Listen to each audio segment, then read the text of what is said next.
The Atlanta Braves get a comeback win on Tuesday night thanks to some clutch hitting in the ninth inning by Kevin Pillar and Orlando Arcia. Should Pillar be getting more playing time? We'll discuss that. And I'll also break down the stats for the Braves in late close situations where they may surprise you with how well they've done this year. All of that on today's episode of Locked On Braves. So let's get into it. You are Locked On Braves, your daily Atlanta Braves podcast. Part of the Locked On Podcast Network. Your team every day.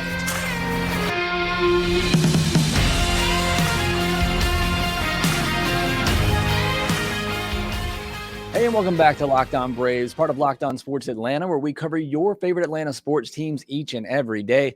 I am your host, Jake Mastriani. You can follow me on Twitter at ShortstopBall. Also, make sure you check out my written work over at BravesToday.com. Make sure you follow the podcast on Twitter at LockedOn_Braves. Send in any questions, comments, or feedback that you have for the podcast. Always enjoy hearing from you and having those discussions, continuing those discussions on YouTube. If you are there, make sure you subscribe, hit that like button to help support the show, spread the news, spread the message about the podcast so we can have more communication in the comment section where I try to get back to all your replies, but you guys have been absolutely destroying the comment section in a good way, and I really do appreciate that, all the support that you give me, everybody letting me know that you're an everydayer. I really appreciate that as well. It makes me feel good about doing this each and every day, so thank you so much for giving those comments there on YouTube and on Twitter. I had somebody on Twitter yesterday tell me that they're an everydayer as well. I love hearing that, so thank you so much for all the support. Today's episode is brought to you by Bird Dogs. Go to birddogs.com/LockedOnMLB or enter promo code LockedOnMLB for a free white tech hat with any order. You won't want to take your Bird Dogs off, we promise you. On today's podcast, we're going to talk about the comeback win on Tuesday over the Pirates, 8-6 win there, scoring 3 runs in the ninth inning. We'll discuss Kevin Pillar, his big hit there, and whether he should be getting more playing time, something we've been discussing for a little while here on the podcast. We'll also talk about, on our Stat of the Day segment, we'll talk about the Braves in late close situations where they've been really good this year, but there's one inning in particular that they are great at. We'll discuss that. And then Max Fried on the mound on Wednesday, hopefully steadying the rotation, which even with the win on Tuesday still has been really rough here these last 4 days. So hopefully Max Fried's going to settle things down there. But let's get into Tuesday's game. An 8-6 comeback win over the Pirates. This offense just refuses to lose. Look, we've talked about it. Even in these losses the Braves have had, they've been a swing away, despite the starting pitching staff giving up so many runs. This offense has done a great job of getting themselves back into the game and giving themselves a chance to win. Weren't able to do that in the last 3 games, but they were on this one, and you love to see that fight. Again, this team knows they're in a little bit of a rut and have been coming out of the All-Star break. That's, pretty obvious to anybody who's been watching this team.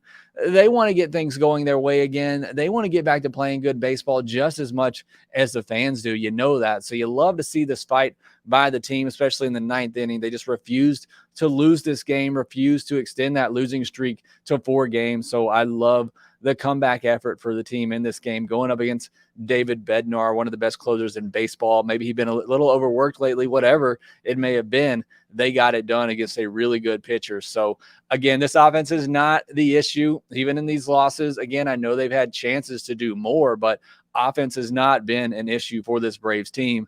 On Tuesday, they ended up scoring 8 runs on 14 hits. They had 4 walks. They did have 10 strikeouts, but I mentioned on yesterday's podcast, Mitch Keller, even with his struggles he's had lately, he still will rack up the strikeouts. The Jackson guy that the Pirates brought out of the bullpen was really nasty. So Braves did strike out 10 times, but 14 hits and 4 walks lead to 8 runs. They get the 3 runs in the ninth inning.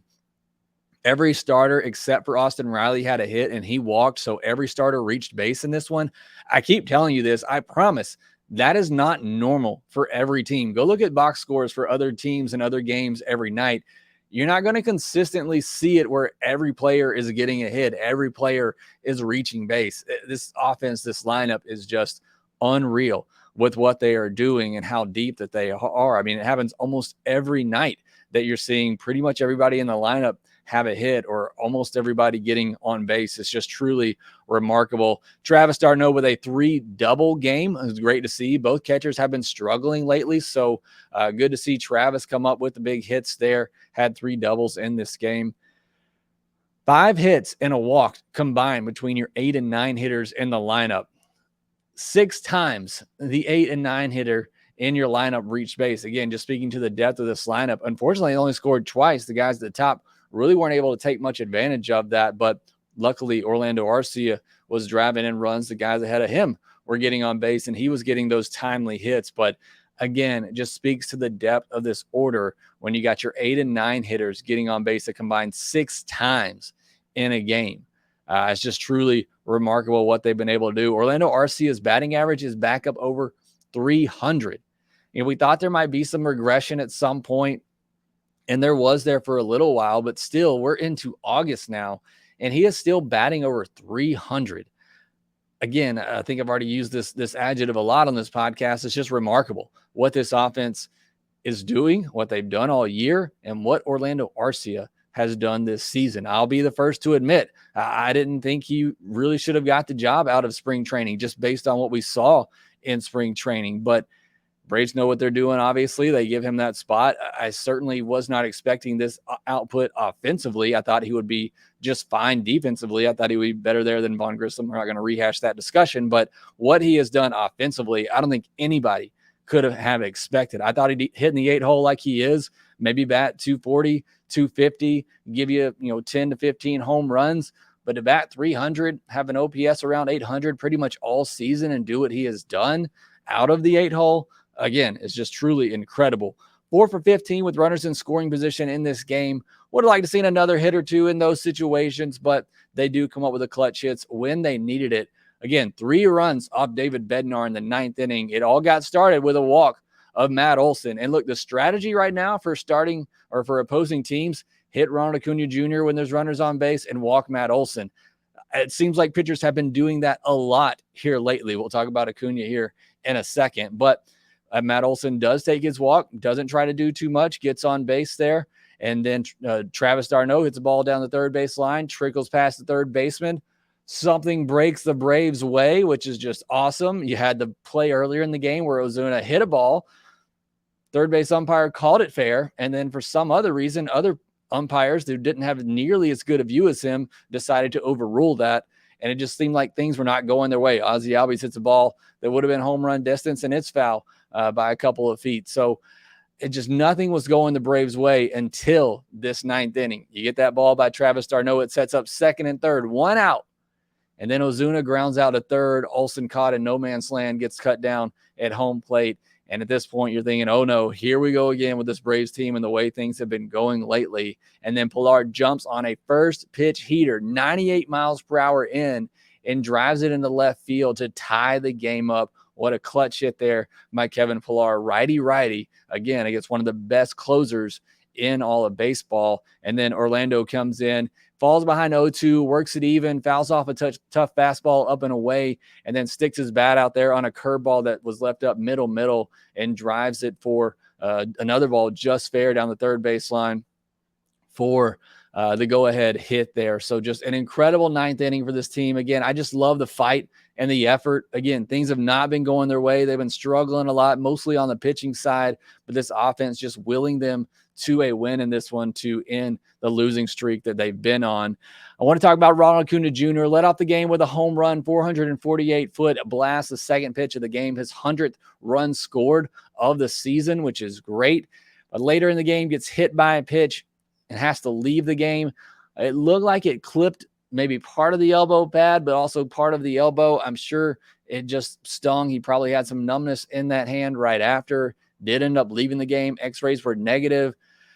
Hopefully he's going to be back Wednesday or at latest maybe Thursday or maybe into the weekend because it is a day game on Thursday. But hopefully he's not going to miss too much time, if any time at all. Maybe just needed that soreness, that numbness to come out of the arm before he felt comfortable coming back in. We'll see. I'm sure we'll get more information on Wednesday morning or Wednesday afternoon.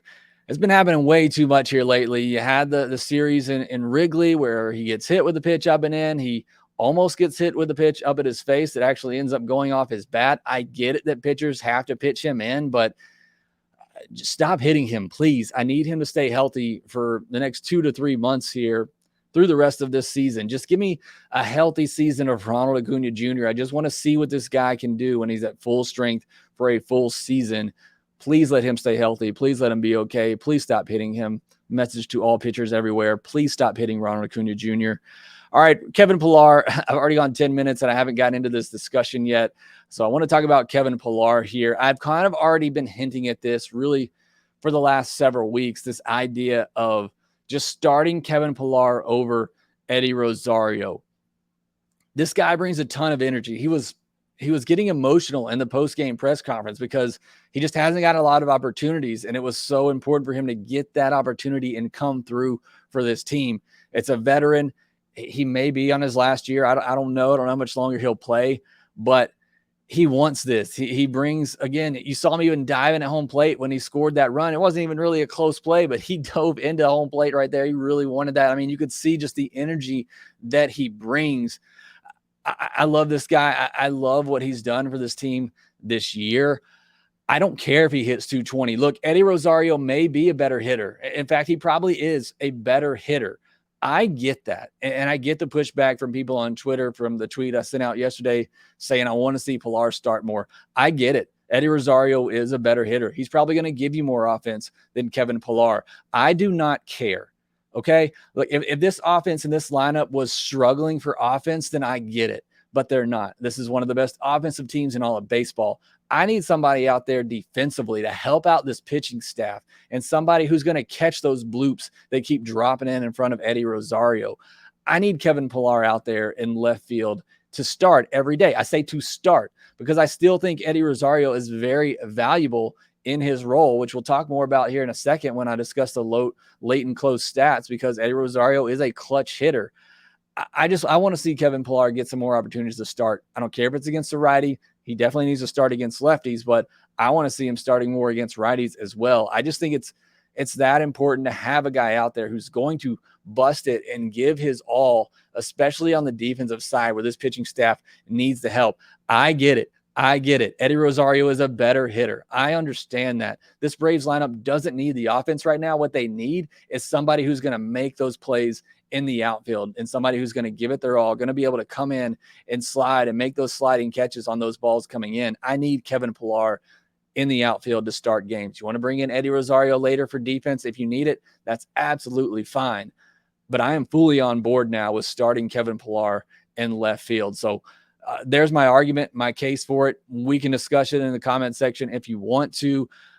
I get it. Eddie Rosario is a better hitter. He's going to give you more upside offensively. This Braves lineup doesn't need that. What this team needs is somebody they can trust defensively out in left field. And to me, that is Kevin Pillar. So that's my argument. That's my case for Kevin Pillar. Again, let me know what you think. A couple more things I wanted to hit on. Forrest Wall, a lot of you in my comment section were asking for him to get a start. Struck out twice looking not really fair to him. The guy hadn't played in a while, so but he did get thrust into this game because of the injury to Ronald Acuna Jr. and Pillar had already been used off the bench. Yonny Chirinos, 5 innings, 7 hits, 2 walks, 6 earned, 5 strikeouts on 87 pitches, just 7 whiffs on 43 swings. That's a 16% whiff rate. That's not great. 92 mile per hour average exit velocity against him is not great either. 7 balls hit 100 miles per hour or harder. Not great either. All went for hit except for 1, which is a line out. Braves might need Yonny Chirinos to get through this long stretch of games they have without an off day. But after that, especially if he gets another start and it's not great, at some point you got to give a chance to A.J. Smith-Shawver, Soroka, Winans. One of them is probably going to get an opportunity with a doubleheader this weekend anyway. But I don't know how long the leash here needs to be with Chirinos before you decide that Soroka, A.J. Smith-Shawver, Winans can give you just as good, if not better, starts than what Chirinos has given you. And then I got to give props to the bullpen here. Jimenez, Hand, Yates, Iglesias all did a great job.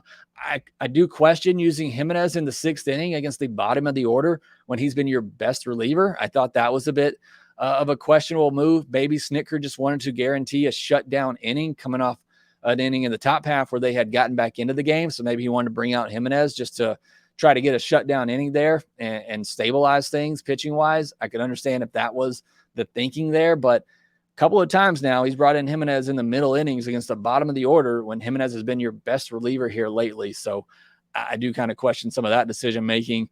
Iggy had 5 straight outings of not allowing a hit or a walk. So of course, on this night, he makes things a little bit interesting, but he does get it done. Definitely burnt for Wednesday's game now, and maybe even Thursday with it being a day game. But either way, bullpen has done its job here lately as the starting pitching has not. So great to see that in this win on Tuesday. All right, next, it'll be our Stat of the Day Wednesday segment. We're going to take a look at the late and close situations for the Braves this year and just how well they've done in those spots. We'll talk about that next. It's in a brutal stretch of the summer here in the South. It's up in the 90s regularly every day. And that's why I can't take off my Bird Dog shorts. Not only do they make you look good, but Bird Dog stretch khaki shorts feel good as well and are super comfortable. Bird Dogs use anti-stink sweat wicking fabric that keeps you cool and dry all day long, which is what I absolutely love about these shorts. And it's why I'm wearing them every day right now in these hot days of the summer that we're having here in the deep South. They were also nice enough to send me a pair of their joggers, which my wife was pretty pumped about. Apparently, I'm not the best dresser in the world, so she's really excited about this partnership we have with Bird Dogs because apparently, according to her and myself, I've been dressing much better here lately with all the stuff that they've sent over to me. So I do really appreciate that. Loving my shorts, loving those joggers. Go to birddogs.com/LockedOnMLB or enter promo code LockedOnMLB for a free white tech hat with your order. That's birddogs.com/LockedOnMLB or promo code LockedOnMLB at checkout for a free white tech hat. You won't want to take your Bird Dogs off. We promise you. Braves will take on the Pirates again on Wednesday at 7:05 p.m. Eastern. Catch every pitch of the Braves' hometown broadcast with SiriusXM on the SXM app. Search Braves. We'll have our Through the League Thursday segment on Thursday and our Mailbag podcast on Friday. So get you pumped up for those. Be thinking about those questions you want to submit for that Mailbag episode. But it's Wednesday, so it's our Stat of the Day Wednesday. And our stat today is 792 OPS. That is the team's OPS in late close situations. How MLB defines late close situations is late inning pressure situations are defined as any at bat in the 7th inning or later where the batter's team trails by 3 runs or fewer, is tied, or is ahead by only 1 run. In those situations, the Braves have a 792 OPS. That's second in all of baseball, behind the Diamondbacks, who have an incredible 860 OPS in those situations. We saw some of that in our series with them. The number of at-bats here varies heavily. You obviously have to be playing in a lot of close games late, which the Braves haven't because of their offense. They've had a lot of big wins. They haven't batted a lot in the 9th inning either, which plays into that as well because they've won so many games. Braves have 380 late close at-bats, which is 10th fewest in all of baseball. 19 home runs in those situations, leads all of baseball. And again, that's with the 10th fewest at-bats. We know the Braves hit a lot of home runs. They do it in the late innings as well. And their .253 average in late close situations ranked 7th. So this team has been really good in these late close situations all year long. As a team, again, a 792 OPS, a .253 average, 19 home runs, all those ranking in the top 10 in all of baseball. The OPS home runs in the top 3, or top 2 rather, in all of baseball. Looking at individual players in late close situations, really everybody's done pretty well. I mean, everybody except for Riley, Murphy, and Ozuna has an OPS well over 700 in those situations. Riley has an OPS over 700 as well, but just barely. Arcia has been the best, which is, on point for what he did last night. He has an 1140 OPS in late close situations, 32 at bats. He has 3 home runs, a double, 10 runs batted in, and 5 walks. He's been absolutely clutch in late close situations. Eddie Rosario, again, this is what I was talking about earlier. We know Eddie Rosario can be a very clutch player, and he has some clutch moments. And that's why I still think he's valuable. And you put him on the bench and you're able to deploy him at the right time, in those late close situations and he comes through with you or comes through with a big hit for you, I still think there's a huge role there for Eddie Rosario. Ozuna starts slumping in the DH spot. You can platoon Rosario with him. There's still ways to use Rosario. I'm not saying he is a useless player. I'm just honestly tired of seeing the defense or the lack of defense out in left field. But Rosario, a 997 OPS and 33 at bats in late close situations this year, 2 home runs, 3 doubles, and a triple. Acuna, 15 for 37. That's a 385 average with a home run and 3 doubles. Again, we're talking about late close situations here, 7th inning or later. Matt Olson, an 866 OPS with 4 home runs. He does have 18 strikeouts and 40 at bats in those situations, which is not great, but certainly the 866 OPS and 4 home runs are. Travis d'Arnaud, we know he can be pretty clutch as well, as he was on Tuesday. 261 average in late close situations with 2 doubles and a home run. Ozzie Albies batting 256 with 3 home runs and 9 RBI in late and close situations. Michael Harris hitting 241 with 2 doubles, a homer, 7 hits, 6 walks, and 29 at bats. And those are really all, they've all hit really well in late close situations. The guys who haven't, Riley, 702 OPS and 37 at bats. Again, not awful, but certainly would like a little bit better for your 3-hole hitter. Dan, who I know is hitting me up all the time on Twitter when Riley doesn't come through in a clutch situation, is going to love hearing me say that he hasn't been great in those spots. Murphy, a 172 average and 605 OPS and 29 late close at bats. That's not good. Ozuna, 194 with a 570 OPS and 36 at bats. So again, some of this is just timing. I don't know how much stock you really put into this, but again, the Braves have had several players who have been really good in late close situations this year. Again, it's really just Murphy and Ozuna who have been terrible. Riley, who's just been okay. Everybody else has been pretty solid in late close situations. Braves lead all of baseball with a 772 OPS in the 7th inning or later, and they lead all of baseball with 59 home runs. So you love to see that, especially against postseason time. Braves going up against good relievers, they're able to get to them. Interestingly, just the 13th most runs in the 7th inning or later. A lot of that's because of the number of at-bats. Again, they have the fewest 9th inning at-bats in all of baseball, which is 281. That's because they're winning a lot, winning at home a lot, so they don't bat in the 9th inning very often. But just 13th most runs in the 7th inning or later. But an 884 OPS and 76 runs, which is first and third most in the 8th inning. 8th inning is when they do a lot of their damage. Just a 653 OPS in the 9th inning. But again, they have the fewest at-bats in the 9th inning this season. So thought that was pretty interesting to talk about, especially after last night's big win. This team's been really good in late close situation, especially Orlando Arcia, who was the guy who came through with a game-winning hit on Tuesday night. So the Braves have been really great there. Max Fried was really great in his first start back from injury. He'll get another opportunity on Wednesday to hopefully settle things down in this starting rotation. We'll discuss that next. Are you using the Sleeper app for daily fantasy baseball? If you're not, you certainly should be. Sleeper is a fantasy sports plus real money gaming app focused on bringing people together through sports and gaming. Sleeper has become the fastest organically growing fantasy platform in the world while earning some of the highest levels of engagement per user in the industry. And if you want to 100 times your money on daily fantasy baseball, Sleeper is now offering up to a 100-time payout for up to an 8-pick contest. Choose as many as 8 players that you like. Pick more or less on your favorite baseball stats like home runs, strikeouts, hits, and more. Get your picks right, and you could win big on Sleeper. Also, make sure you use the promo code LOCKEDON, and you get to up to $100 match on your first deposit. Terms and conditions apply. See Sleeper's terms of use for details. Currently operational in over 30 states. Check out Sleeper today.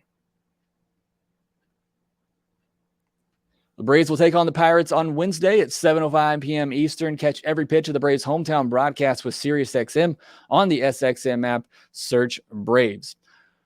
You can check real quick. I don't think there's really been an update this morning on Ronald Acuna Jr. as I record this on a Wednesday morning, but hopefully we will get some update on that. Hopefully he'll be okay and able to get back out there. Braves have a 10.5 game lead in the NL East. Everything looking good there, even with this little slide the Braves have been on post All-Star break, playing 500 baseball, still got a double-digit lead in the division, so that is certainly nice. Game 3 of this 4-game series between the Braves and the Pirates. Again, on a Wednesday, it'll be Max Fried versus Quinn Priester. And Max Fried making his second start coming off injury. I hate to put this much pressure on Max Fried, but the Braves need him to pitch really deep into this game and pitch really well. Basically do what he did last Friday against the Cubs, where I think, honestly, if it weren't his first start back off injury, he would have gone at least another inning, if not more, in that one. If he could get through 7 innings in this game, would be just fantastic. But again, baseball is weird, and I said it on Monday that it should be a layup game, and there's no such thing as a layup game in baseball, but Braves really need Max Fried here to put together a good outing. Want to see some consistency in this starting rotation. Hopefully Max Fried brings that as we go back through this rotation again. Hopefully Max Fried can kick that off and get things going, kind of settle things down a little bit, and hopefully we get a better turn through the rotation for the Atlanta Braves. But just excited to see Max Fried pitch. Look, we've gone half the season without it, so really excited anytime he's able to go out there and take the mound. You know how important he is for the Braves team and their success. There's been a question, and I think I've been wrong about it, of who's the ace right now, Strider or Fried. It's one start back for Fried, but he certainly looks to be the ace of this rotation still. I want to see that on Wednesday. Hopefully he can go out there and put up a dominant performance, help out this bullpen who's had to work a lot here lately because of these short outings by the starting pitchers. So hopefully Max Fried can work deep in the game, help them out there. As for Quinn Priester, young guy, 22, right-handed pitcher, been a really big prospect for the Pirates for a while now. 4 major league starts. He's given up 7 earned, 3 earned, 5 earned, and 3 earned in those 4 starts. Walks have been a big issue for him. 14 walks in 19 2/3 innings. He's also given up 5 home runs. Hopefully that continues on Wednesday. Braves can take advantage of that. He does have 5 pitches that he throws over 10% of the time, but over 50% of the time, you're either going to get a sinker or a 4-seamer. Braves are pretty good against fastballs, so hopefully they're able to sit on those fastballs and drive some and have some big home runs. Also be patient, take their walks against a young kid here who's trying to figure his way out at the big league level. So again, looking for a good game for the Braves on Wednesday, looking for another great outing from Max Fried and this offense to just continue to do what they've done pretty much all season long. Hopefully the Braves can at least go ahead and earn a split of this series and set themselves up for an opportunity to win the series on a Thursday afternoon. One more time, it's the Braves and the Pirates on Wednesday night at 7:05 p.m. Eastern. It's Max Fried versus Quinn Priester. Catch every pitch of the Braves hometown broadcast with SiriusXM on the SXM app. Search Braves. That will do it for this episode of the Locked On Braves. Thanks so much for making us your first listen of each and every day. Make sure you follow the podcast on Twitter at LockedOn_Braves. You can follow me at ShortstopBall. Also, make sure that you rate, review, and subscribe to the Locked On Braves podcast wherever you get your podcast, and we will talk to you next time.